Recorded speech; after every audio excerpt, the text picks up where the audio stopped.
Hello 2, this is 22 India, now entering the buffer zone via Jeepsgate. Out. My name's Corporal Kelvin Roberts, currently serving in Cyprus with 3 Royal Anglian. What we're doing now is we're walking along the patrol track towards one of the UN OPs, which is UN 76 on Flatrell Bastion. It's one of the OPs that cross back with the boundary of East and Centre platoons AOs. Very prominent point, as it's the start point of most of the visits within the buffer zone.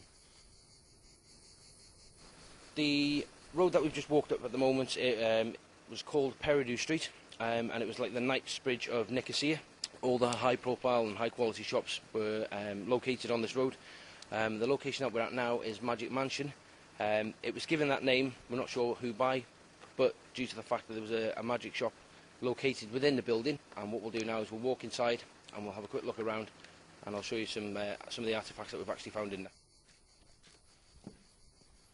Some of the shops that we've actually found, we've got evidence of a printing shop, found little jars of ink, or the ink wells still with actual ink in them. There's also evidence of a photography shop, the old slides, the cine films, projectors, all that type of stuff, typewriters.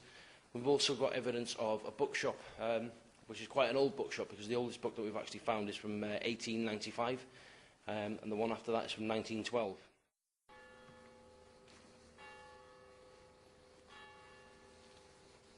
Our current location now is Maple House. It's the old troop house for Centre Platoon. Came in through the front door, and what you're greeted with is an old shopping centre again. There's a car merchant of some sort. There's quite a few cars in the underground car park, about 35 I believe, and then there's 3 up on the upper level. They're 1974 Toyota Corollas. You've got the bog standard version and the ST version. Rumoured to be worth around 30 to 40,000 US dollars.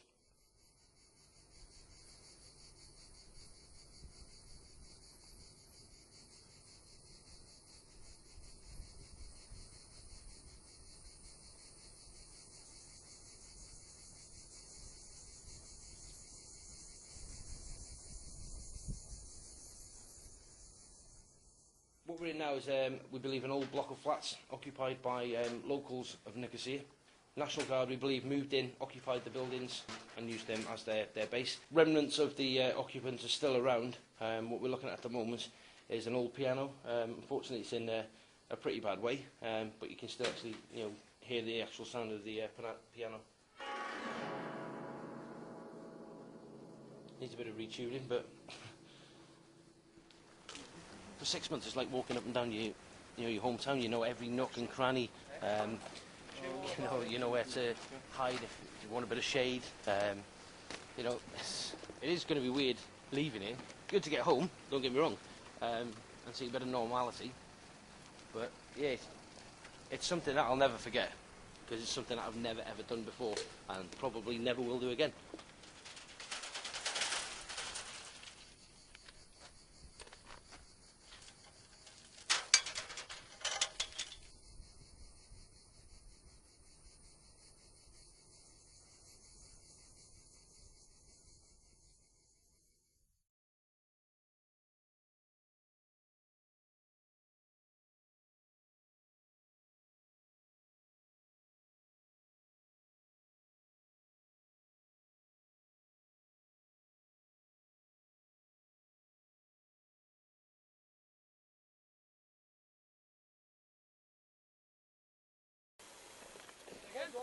The guy in the black's running north of the tree line.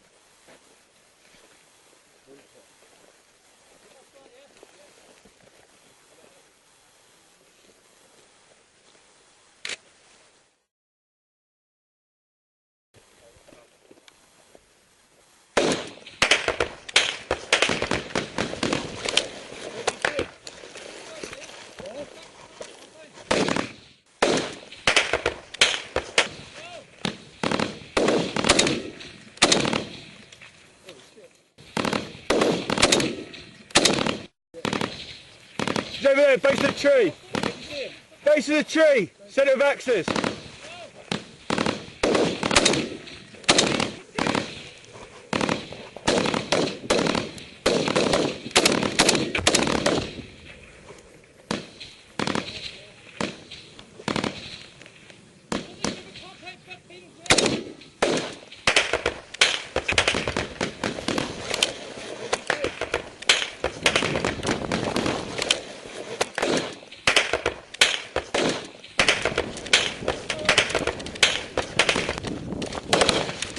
Keep moving! Stop it! Last one, guy, he's coming. The last one in? Yeah, last one. No, you good? No, it's not. Last one's live.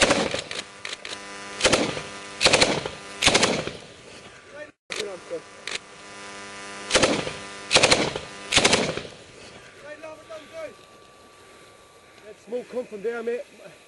Muzzle smoke like. Just keep eyes on that. You're contacted as well from north, slightly northwest and the tree line to our direct north, over by the wall. Fucking right on the money there, well, mate, right on that fucking wall, like. Keep him against that wall there. Yeah, roger that.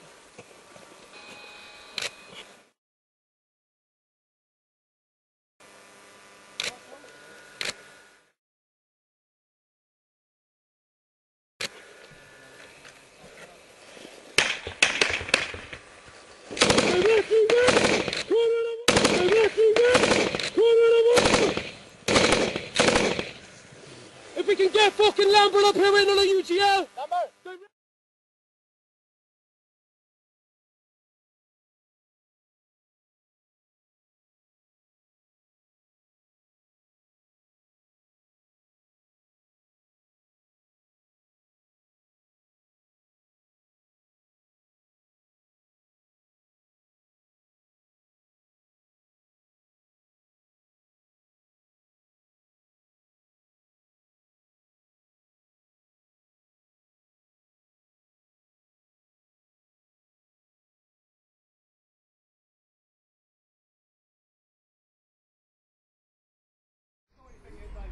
We're at Leckford Lakes, courtesy of the John Lewis Partnership and Leckford Estates, and they have organised together with themselves and a little bit of shuffling from me a day for 16 of our troops, veterans, to come and spend a day by the waterside as a form of therapy. They get casting instruction, they get basic tuition on the fishing, and if they take to it, we follow up by getting them help with tackle, equipment, and they can travel all over the country. We've been invited today to do some introductory and novice fly fishing. So we're here, brought a few guys along just to be sort of well looked after and obviously learn how to do fly fishing. Caught 3 fish so far, 1 got away, big one apparently, normal score. But no, I think it's been a fantastic day so far and I'm really looking forward to sort of catching more. Blue damsel. We have several events. We've approached this in a twofold manner. Primarily we have group events from anywhere from 5 to 25 guests, i.e. the veterans, all around the country. For example, we have this one today. On June the 8th we have another one at Avon Springs. In September we have another one at Ravensthorpe Reservoir. Added to that we have single volunteers, i.e. people who will send me a message and fill out a questionnaire, and then they offer a day's fishing completely complimentary, very often with lunch thrown in. Great news, thank you very much. We've just come along to do a bit of fishing. First time I've done a bit of fishing, and as you can see, I've managed to catch this little thing. Yeah, it's been very well arranged and very enjoyable. We've had one-on-one instructions with some very good instructors. By the waterside has been proven to be very therapeutic for people that have been in stressful situations, combat, conflicts all around the world. Also, it helps with recovery for people who have been seriously wounded. The atmosphere, the tranquility, just a natural environment, and it speeds up their recovery.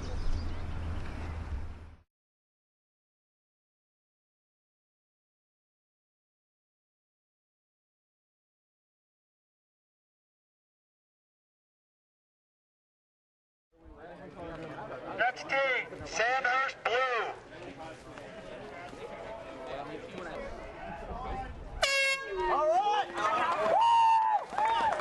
The Sandhurst competition is an international military skills competition for the 32 West Point company teams and 18 external teams, 9 of which are overseas.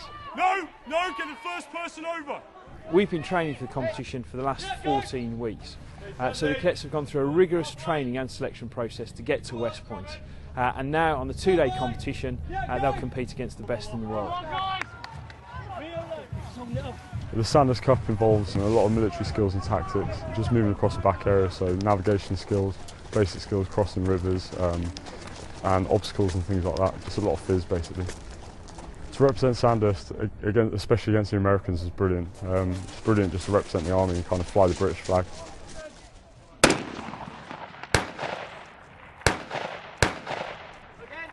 Being the only girl on the team, obviously you're weaker and smaller than the other guys, but there are other roles you sort of naturally can fall in and fill, because the guys tend to be a bit headstrong and run straight in there, and actually sometimes they need reining back because the penalties on the assault courses and the sort of the obstacles that we're going to cross can be 30 minutes, 20 minutes, and competition is won and lost on its penalties.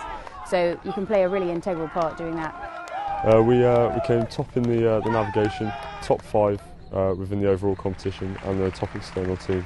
So that was obviously out of 49 teams that competed, and I'm looking forward to next year. Hopefully the team will come back and they'll get number 1. It was a brilliant competition. The team taking it next year should be looking forward to it.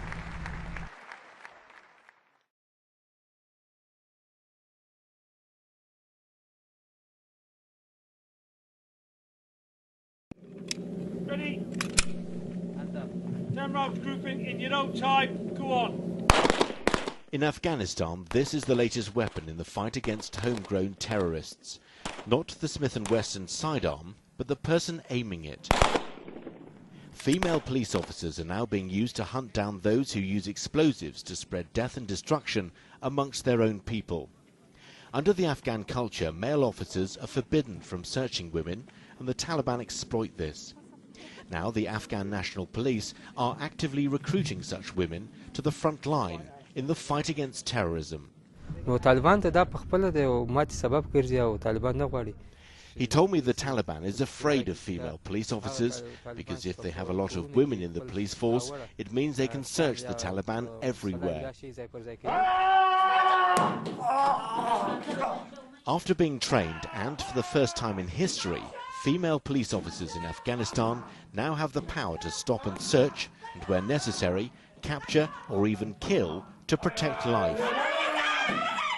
Over the past 2 years here in Afghanistan, the Taliban has successfully used women to conceal explosives under their burqas. Many of those, together with male suicide bombers dressed as women, have detonated their bombs in public places, having passed checkpoints without being searched by male officers. There is obviously the culture here where men can't search women, men can't go into rooms where women are, so women are essential because they can go places that men can't go. For example, if known Taliban runs into a compound that's full of women, then the women ANP can follow him in and go in and search him and arrest him. At Bost Airport on the outskirts of Lashkargah, Nagara doesn't allow anyone, male or female, onto an aircraft until she is content that nothing of any danger is being taken aboard. Even those in uniform are searched. The men clearly feel offended that a female is going through their belongings. But this is the new Afghanistan, where women play a greater role in society. Nevertheless, being a female police officer in this country is not easy. She told me when they stopped a car at a checkpoint, a woman passenger acted suspiciously. When Nagara began to search her, the woman started struggling and bit her badly when she discovered the woman had a bundle of explosives strapped to her beneath her burqa. She also found 2 grenades and an AK-47. If they do that, rounds will go straight. Although these ANP officers are still being mentored by MOD police and the British Army, there is evidence that the Taliban is already finding it more difficult to use women to terrorise the population. It seems the feminine touch is becoming useful, even if it is in the delivery of lethal force. Derek Tedder in Helmand Province, Afghanistan.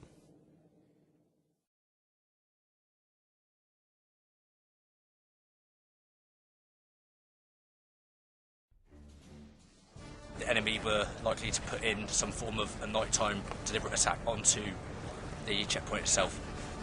There's been increasing enemy activity in the area. Targets in front! 25 metres! And our resupply routes have been cut off due to the insurgents actually destroying a resupply helicopter.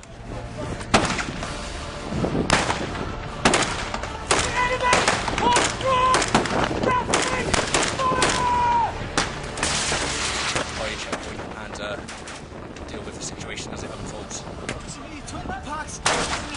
Okay, no help.